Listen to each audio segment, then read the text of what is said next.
Disengagement के कारण भारत और चीन के बीच पेंगोंग के उत्तर और दक्षिण में भले ही तनाव में कमी आएगी, लेकिन लद्दाख के ऐसे कई इलाके हैं जहां पर तनाव अब भी बरकरार है।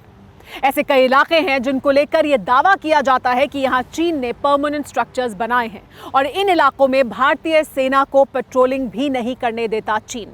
ऐसा ही एक इलाका है दिप्सांग प्लेन, जिसे लेकर राहुल गांधी ने भी आरोप लगाया है। लेकिन राहुल गांधी के आरोपों के अलावा भी बड़ा सवाल यह है कि सच्चाई क्या है। क्या वाकई दिप्सांग में भारत ने सरेंडर किया है?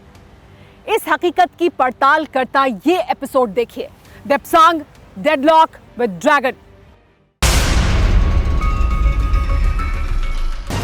15 अप्रैल 2013 रात के समय 15 जून 2013 की रात 50 चाइनीज सैनिकों ने दौलत बेग ओल्डी से 30 किलोमीटर दूर यानी दक्षिण की तरफ भारतीय इलाकों में डेरा जमा दिया। रात के समय चाइनीज सैनिकों के भारतीय इलाके में घुसने की जानकारी अगले दिन पेट्रोलिंग के लिए गई इंडो तिब्बत बॉर्डर पुलिस को मिली।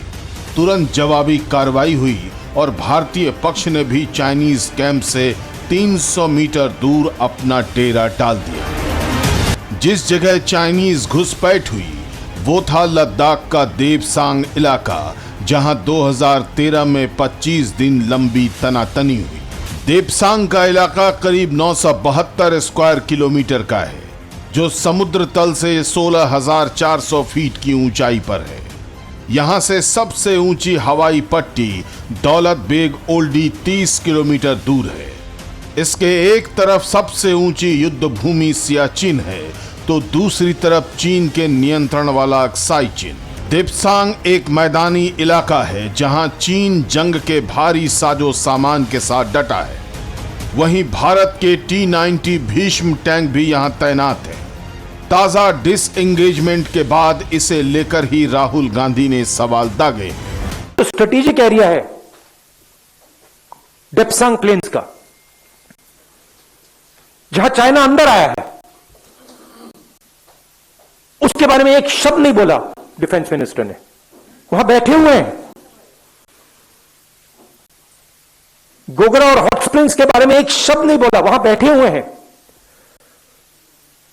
सच्चाई यह है कि हमारी जो पवित्र जमीन है नरेंद्र मोदी ने चाइना को दी है। यह सवाल है, इसका जवाब दें। बहरहाल राहुल गांधी जिस देपसांग प्लेन के विवादित इलाके से चाइनीज आर्मी की बेदखली का सवाल उठा रहे हैं, उसका ताजा डिसएंगेजमेंट से कोई ताल्लुक नहीं है। इस इलाके के बारे में कहा जाता है कि चीनी सेना भारतीय सैनिकों को यहां पर पेट्रोलिंग नहीं करने दे रही। इस इलाके में भारत के 5 मुख्य पेट्रोलिंग पॉइंट यानी पीपी हैं, 10, 11, 11A, 12 और 13। आइए समझते हैं कि आखिर देपसांग में चीन की घुसपैठ की वजह क्या है। असल में देपसांग से चीन की सीमा 1.5 किलोमीटर दूर है। इस इलाके के उत्तर यानी काराकोरम पास के उत्तर चीन की वन बेल्ट वन रोड परियोजना है, जिसके तहत चीन का संपर्क मध्य और पश्चिम एशिया से होता है। इस इलाके में हाल के बरसों में भारत ने सैन्य उपस्थिति मजबूत की है। भारत ने हवाई पट्टी, सड़कों का जाल बनाया है, जिससे भारतीय सेना की पहुंच मजबूत हुई है। 2013 के बाद 2015 में भी इस इलाके में भारत और चीन की फौज के बीच तनाव हुआ था। इसके बाद इस इलाके में भारतीय सेना ने पूरी जंगी तैयारी की। SSN को मजबूती देने के लिए एक अलग ब्रिगेड बनाई गई। ये ब्रिगेड एकदम अलग है और हर तरह के युद्ध करने में सक्षम।